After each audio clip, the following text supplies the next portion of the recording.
Pinocchio Unstrung may begin with a familiar fairy tale, but by the end it has transformed into a disturbing horror story about grief, obsession, and the terrifying consequences of refusing to let go. While the film delivers plenty of brutal kills and shocking reveals, its ending is much more tragic than it first appears. Every major twist completely changes how we see Jeppetto, Pinocchio, and even the mysterious cricket. On the surface, the movie appears to be about a killer puppet protecting the only friend he has ever known. However, the final act reveals that Pinocchio was never the true villain. Instead, he was simply another victim of Jeppetto's horrifying obsession. The story follows James, a lonely young boy living in an isolated mansion with his grandfather, Jeppetto. After losing both his parents in a tragic accident and later watching his closest school friend die from cancer, James has become withdrawn from the world. Jeppetto believes he has found the perfect solution to his grandson's loneliness. That solution is Pinocchio. Unlike the traditional version of the character, this Pinocchio is not simply a magical puppet carved from wood. He is alive, capable of thinking, learning, and forming emotional connections. From the moment he meets James, Pinocchio wants nothing more than to become his best friend forever. At first, that sounds heartwarming. But one simple misunderstanding changes everything. When James complains about school bullies and wishes they were dead, Pinocchio interprets those words literally.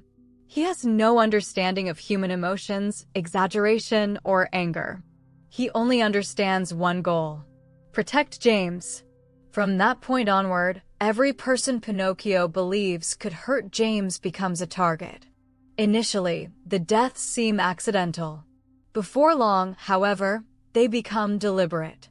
Every murder pushes Pinocchio further down a violent path as he becomes convinced that eliminating threats is simply what loyal friends are supposed to do. The reason for this transformation is eventually revealed through two mysterious figures hidden inside Jeppetto's workshop: the Wood Mother and the Talking Cricket. Both act as mentors to Pinocchio, but neither truly cares about him. Instead, they manipulate his deepest desire. They tell him that becoming a real boy requires collecting actual human body parts: skin, organs, flesh. Every murder, therefore, serves two purposes. Pinocchio believes he is protecting James while also slowly transforming himself into someone worthy of being called human. The cricket becomes especially important throughout this process. Rather than serving as Pinocchio's conscience like in the original fairy tale, this version is the complete opposite. He constantly whispers violent solutions into Pinocchio's mind. Whenever a problem appears, Cricket convinces him that killing is the easiest answer. He does not guide Pinocchio towards morality. He encourages him to embrace his darkest instincts. For much of the film, it appears that Cricket is responsible for creating the monster. The ending reveals the situation is much more complicated. As Pinocchio's body count grows, Jeppetto finally decides his creation has become uncontrollable. This leads to the movie's biggest revelation. Pinocchio was never simply carved from enchanted wood. He is actually one of Jeppetto's earlier experiments. Years before the events of the film, Jeppetto had already been conducting horrifying experiments using the magical tree known as the Wood Mother. The tree possesses the ability to bring wooden creations to life. However, it requires human sacrifice. Jeppetto has secretly been feeding living people to the tree for years. The puppets emerging from these experiments are carefully observed. Those that behave as expected are allowed to remain. Those that fail are destroyed. Pinocchio is one of the survivors. Even more disturbing is the revelation of who he truly was. He is not a newly created being. He is the resurrected form of one of James's childhood friends who mysteriously disappeared years earlier.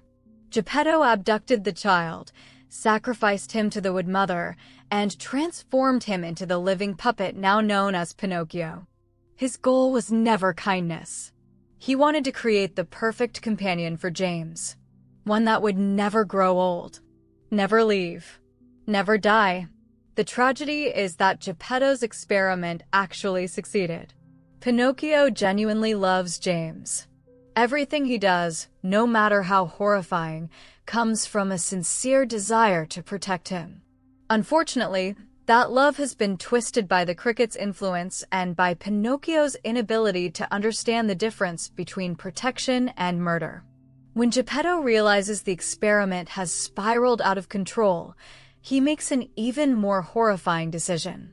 Rather than accepting responsibility, he murders one of James's remaining friends himself. This moment completely changes the audience's understanding of the story. Throughout the film, Pinocchio appears to be the monster. Now it becomes clear that Jeppetto has always been the true monster. He has spent years murdering innocent people in pursuit of immortality and control. Even his own grandson has become little more than another part of his experiment.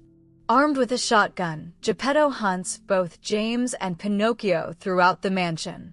His mask as the loving grandfather completely disappears. He is willing to kill anyone standing between himself and his life's work. This is also the moment when Pinocchio finally understands the truth. Everything cricket taught him suddenly loses its meaning. The person he believed created him out of love has actually manipulated countless innocent lives. Most importantly, Jeppetto now threatens the one person Pinocchio genuinely cares about. Faced with this choice, Pinocchio rejects everything he has been taught. He ignores cricket's influence. He abandons his obsession with becoming a real boy. Instead, he chooses James. It is the first completely independent decision he makes in the entire film. Together, James and Pinocchio fight back against Jeppetto. During the confrontation, Pinocchio uses the shotgun to free one of the terrifying puppet creatures Jeppetto had imprisoned inside the workshop. The creature immediately attacks. Chaos spreads throughout the mansion. Jeppetto is ultimately impaled, bringing an end to the man responsible for every tragedy that unfolded throughout the story. At the same time, the mansion catches fire. As the flames consume the building, James, Pinocchio, and the surviving children escape into the night. On the surface, this appears to be a hopeful ending. The abusive figure controlling everyone's lives is gone. The children are finally free. Pinocchio now has the family he always wanted. Standing together outside the burning mansion, they promise that none of them will ever be alone again. For a brief moment, it feels like the nightmare has finally ended. Then the film delivers one final twist. Pinocchio quietly says that he does not want to kill anymore. Immediately afterwards, his nose begins to grow. This is one of the most important moments in the entire movie. Just like the original fairy tale, Pinocchio's nose grows whenever he tells a lie. That means his statement is not completely true. It does not necessarily mean he wants to continue killing innocent people. Instead, it suggests that the violent instincts living inside him have not disappeared. He desperately wants to believe he has changed. But deep inside, that darkness still exists. The ending deliberately avoids confirming whether Pinocchio will eventually overcome those instincts or surrender to them again. His future remains uncertain. That ambiguity makes the conclusion far more unsettling than a simple happy ending. The mid-credits scene then reveals that the nightmare is far from over. After the first section of credits, the audience returns to the ruins of the burned workshop. Everything appears destroyed. Yet one character has survived. The cricket. Unlike Pinocchio, cricket never changes. He remains every bit as manipulative and dangerous as before. Moving through the ashes, cricket reaches Jeppetto's corpse. Using what remains of the Wood Mother's magical power, he begins attaching Jeppetto's body to the tree. The implication is terrifying. Throughout the film, Jeppetto pursued immortality by sacrificing others. Now he is about to receive exactly what he wanted, but not in the way he imagined. Rather than living forever as a human being, he appears destined to become another monstrous puppet. The irony is perfect. The man who spent years controlling artificial life is about to lose his own humanity forever. The mid-credits scene also strongly hints that Cricket has become the true mastermind moving forward. Even without the Wood Mother fully intact, he still possesses enough knowledge to continue the horrifying experiments. That leaves the door wide open for a sequel in which Jeppetto returns as something even more terrifying than before. After the scene, there is no traditional post-credits sequence revealing another story twist. Instead, the remainder of the credits celebrates the craftsmanship behind the film. Viewers are shown extensive behind-the-scenes footage featuring the practical effects that brought Pinocchio and the other wooden creatures to life. The footage showcases the construction of the Pinocchio animatronic, the complex puppetry used for the various creatures throughout the film, and the detailed makeup and gore effects responsible for many of the movie's brutal horror sequences. It serves as both a tribute to the artists behind the production and a reminder that much of the film's unsettling imagery was achieved through practical filmmaking rather than relying entirely on computer-generated effects. Ultimately, Pinocchio Unstrung is not simply a horror version of a beloved fairy tale. It is a story about grief becoming obsession, love becoming possession, and the danger of trying to defeat death at any cost.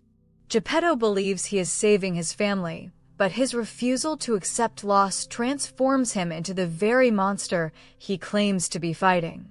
Pinocchio begins life believing that becoming human means collecting flesh and eliminating threats. By the end, he finally learns that humanity is defined by choice rather than appearance. Whether he can continue making the right choices remains uncertain, and that lingering uncertainty is what gives the ending its lasting impact. The mansion may have burned to the ground, but the evil that created Pinocchio survives in the cricket, while Jeppetto's twisted dream of immortality appears ready to begin all over again.